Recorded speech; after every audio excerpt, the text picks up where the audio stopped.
बिस्मिल्लाहिर्रहमानिर्रहीम। अल्लाहुम्मा सल्ली अला मुहम्मद व अला आलि मुहम्मद व बारिक वसल्लिम अलैहि। Dear students, in today's lecture we are discussing the reactions of carboxylic acid involving hydroxyl group. This topic is present on 255 of your textbook. It is the remaining topic of the reactions of carboxylic acid. We have already discussed the carboxylic acid may give three types of reactions depending upon the conditions. Reactions involving hydrogen of hydrocarboxyl group, reactions involving hydroxyl group of carboxyl group, and reactions of involving whole carboxyl group. तो बड़ा जी वो जो है hydrogen और whole carboxyl वाले हैं वो previous lecture में मैं डिस्कस कर चुका हूँ। अब हाइड्रोक्सल के साथ इनका जो है वो शुरू हो रहा है।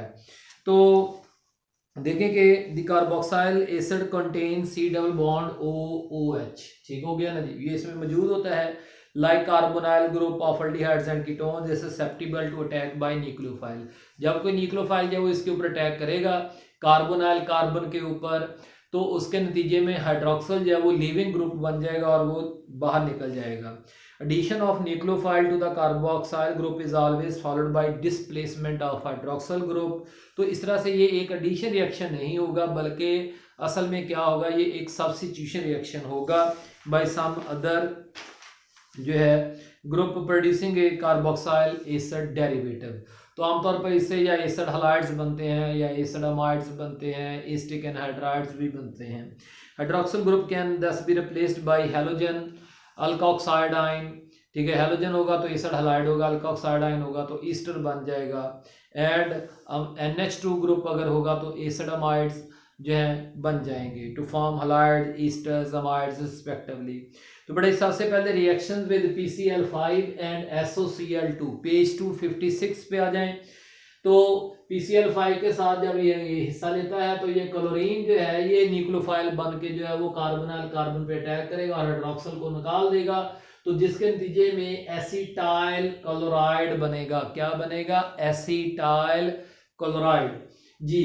और POCl3 प्लस HCl बेटा जी। इसी तरह से जो है वो SOCl2 में जो है फिर क्लोरीन जो है वो न्यूक्लियोफाइल बन के जब अटैक करता है कार्बोनाइल कार्बन पे तो हाइड्रोक्सिल निकल जाता है, तो साथ SOCl2 लेकर एसिटाइल क्लोराइड प्लस HCl बनेगा। मैकेनिज्म SOCl2 का थायोनाइल क्लोराइड का जो है वो मैकेनिज्म एस्टिक एसिड के साथ डिस्कस किया गया है आपकी किताब में। तो जरा देखें कि SOCl2 में जो है जो होता है ना, जो पहले जो है वो SOCl2 में जो सल्फर है वो असल में इसके ऊपर अटैक होता है। ये होता है पार्शियल पॉजिटिव, ये पार्शियल नेगेटिव, ये पार्शियल नेगेटिव, ये पार्शियल पॉजिटिव। तो ये इधर अटैक करेगा तो यहाँ से क्या हो जाता है, ये बॉन्ड इधर शिफ्ट हो जाएगा और जो है ये बॉन्ड जो है ना OH बॉन्ड टूट जाएगा। तो नतीजतन H प्लस और Cl माइनस सल्फर जो है वो ऑक्सीजन के साथ बाइंड कर जाता है। अब उसके बाद जो है वो दूसरे स्टेप में क्या होता है, क्लोराइड ये जो निकला है ये न्यूक्लियोफाइल है। ये न्यूक्लियोफाइल इस पार्शियल पॉजिटिव कार्बन के ऊपर अटैक करेगा न्यूक्लियोफाइल बन के, तो ये बॉन्ड बेटा जी इधर शिफ्ट हो जाएगा, ये बॉन्ड इधर शिफ्ट हो जाएगा। तो नतीजतन कार्बन ऑक्सीजन बॉन्ड टूट जाएगा, सल्फर और ऑक्सीजन के दरमियान में डबल बॉन्ड बन जाएगा। ठीक हो गया ना जी। तो लेकिन अभी फिलहाल उन्होंने ये एक शो किया है कि ये क्लोराइड इधर लगा दिया है और आपकी किताब में थोड़ा सा डिफरेंट है। चलिए मैं उस तरह से कर देता हूँ, और ये बॉन्ड इधर शिफ्ट हो गया इस तरह से। तो नतीजतन क्या हो गया, और कार्बोनाइल ऑक्सीजन जो है वो फुल ऑक्साइड में तब्दील हो गया है।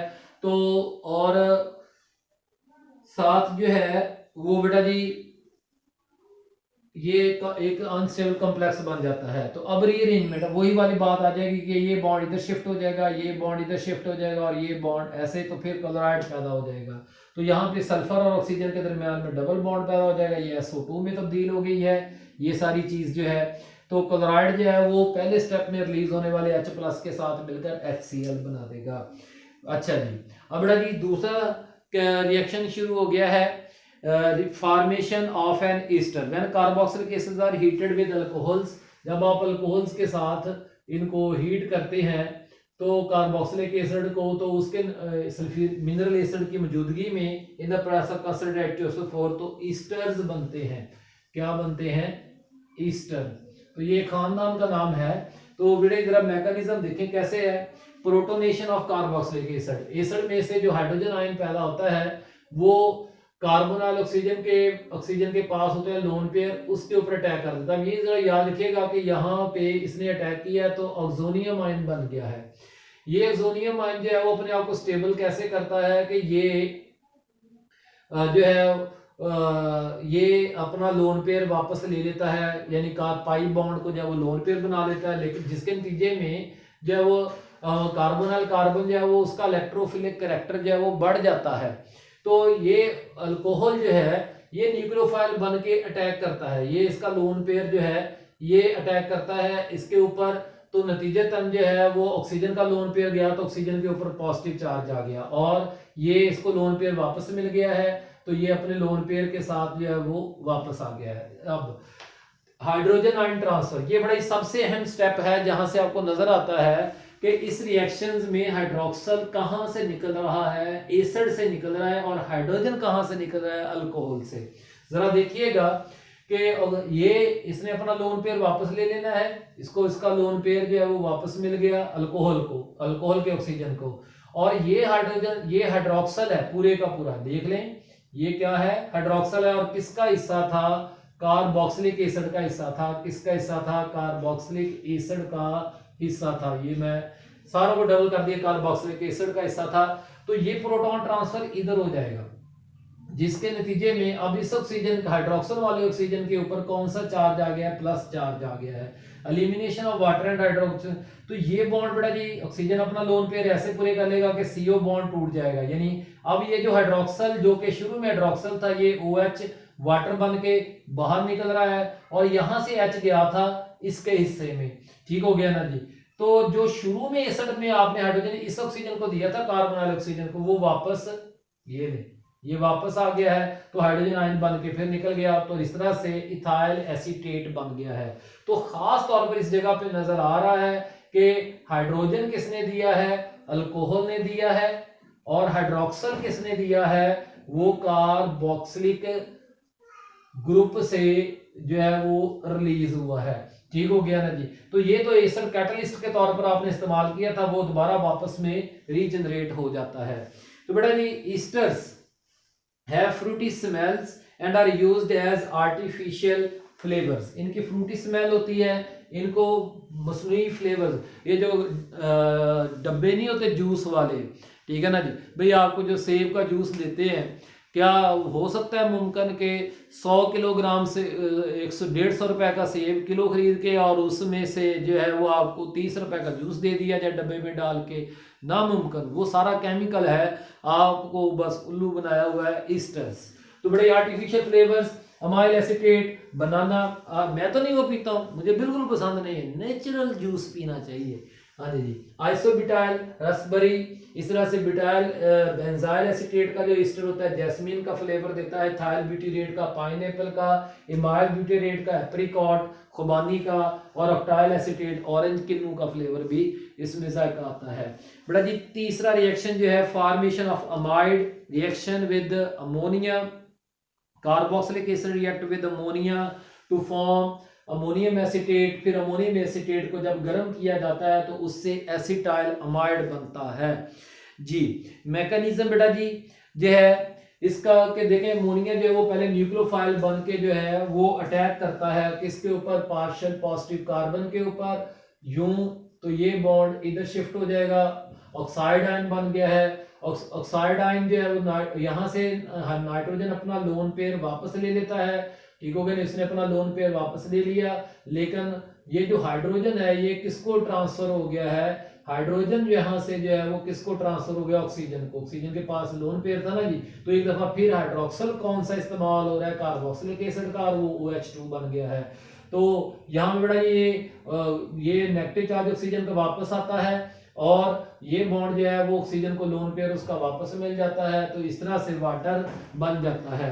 चौथा बेटा जी रिएक्शन है फॉर्मेशन ऑफ एसिड एनहाइड्राइड, यानी एसिटिक एसिड में से पानी का मॉलिक्यूल निकाला जाए।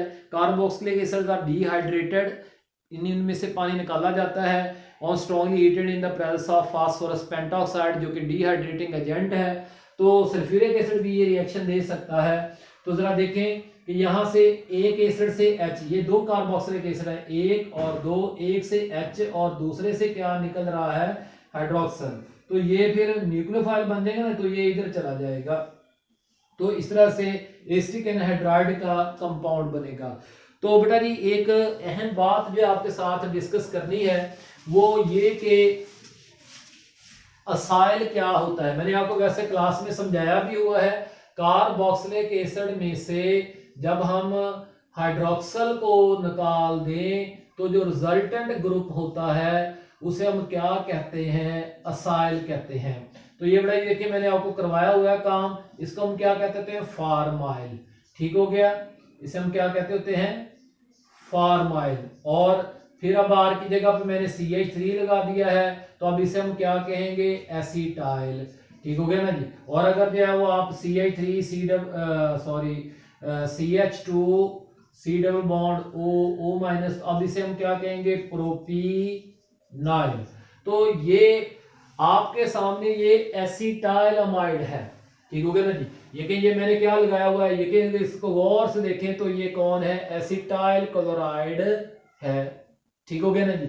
इसी तरह से इसको मैंने क्यों एसीटाइल अमाइड कहा हुआ है, नजर आ रहा ना आपको, इस चीज को मैंने क्यों एसीटाइल अमाइड कहा हुआ है, क्योंकि ये चीज क्या है, एसीटाइल है। ये चीज क्या है, एसीटाइल। समझ आ गया बात बेटा जी। तो असाइल जनरल नेम है और एसीटाइल उसका एक स्पेसिफिक ग्रुप है। तो कोई भी सवाल हो व्हाट्सएप को चला, कलाम साहब का, मेरा शुक्रिया।